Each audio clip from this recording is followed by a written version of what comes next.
Assalamualaikum warahmatullahi wabarakatuh. Perkenalkan, nama saya Nika Agustina Pratiwi, kelas B, Prodi S1 Kebidanan Reguler Transfer. Di sini saya akan menjelaskan tentang edukasi bayi sungsang. Waalaikumsalam.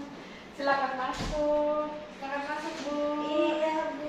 Terima kasih. Silakan duduk, Bu. Ya, silakan duduk, Bu.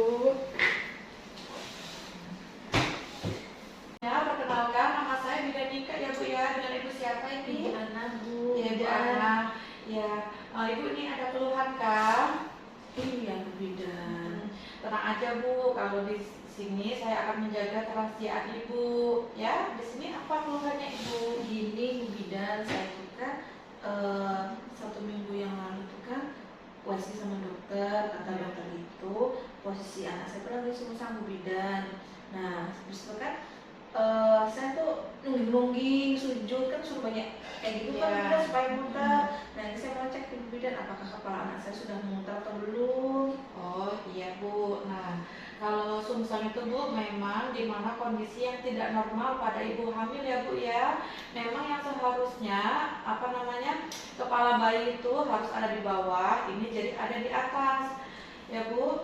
Nah, kemudian penyebabnya itu banyak, Bu. Nah, bisa terjadi karena ini panggulnya sempit, kemudian hidrosefalus, kemudian plasenta previa atau yang biasanya disebut ari-arinya ada di bawah jalan lahir ya, Bu ya. Kemudian bisa jadi ada tumor yang ada di panggul ibu ya, jadi kelainan panggul.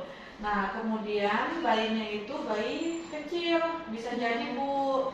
Nah, kemudian bisa juga hamil anak sekian ya, Bu ya. Nah, bisa juga karena hamil kembar. Hamil kembar itu biasanya memang ada yang sebagian itu memang lokasinya susah posisi bayinya ya, Bu ya. Kemudian ada juga yang disebabkan karena kelainan pada rahim ibu. Nah, kelainan pada rahim ibu ini salah satunya yaitu, Bu, rahim ibu ini bentuknya tidak normal. Yang normalnya rahim itu berbentuk seperti buah pir yang terbalik. Nah, ini rahim ibu itu biasanya agak penyok bentuknya ya, Bu ya. Nah, kemudian bisa juga karena ada miom yang ada di rahimnya ibu ya, Bu ya.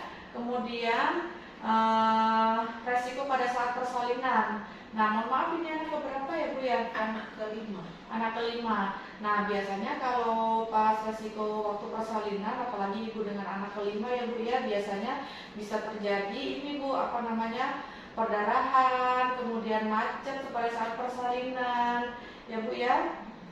Jadi memang tadi yang dibilang dokter itu untuk posisi yang nungging-nungging itu memang sudah benar, Bu.